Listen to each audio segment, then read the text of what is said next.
Yay, we made it. It's Friday. And if you're anything like me and you're only looking forward to Friday, you need to find another job.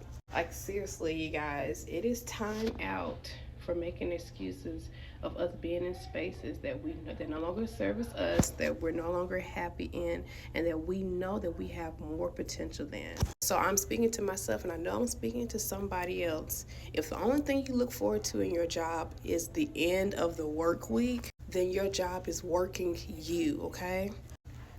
We are going to work on finding a job that we love so it doesn't feel like a job. We deserve to be poured into just as much as we pour into these jobs. Do you realize that you spend most of your life with your coworkers? More than your loved ones, more than your boyfriend, your husband, your mother, your father, your kids. You're going to spend majority of your life with your coworkers. You better like them, and you better like what you do with them. Because if you don't, you become one of these bitter people that you see on TikTok all the time that always hate their job, that has become down on the workforce era because it's not really the workforce that's the problem, it's what they're doing that's the problem. I challenge you guys. Some of you guys want to wait till the new year. Some of you guys, like me, has already put this into play. I challenge you to find something that is meant for you and make it a career. If you're anything like me, if you're ready for a change and sometimes you're just not really sure how to start that change, the first thing you want to do is make a list of what you're doing now.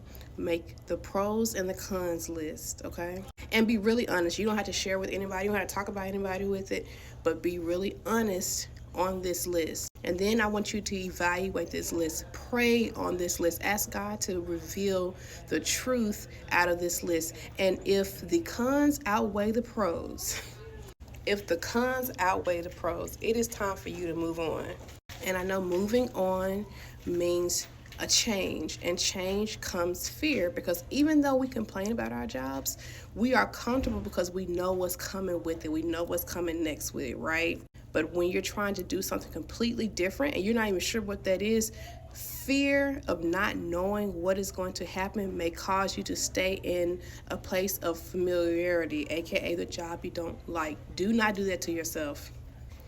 You, at one point, you did not know this job and you had to learn. So you can learn something new that's actually for you. Happy Friday.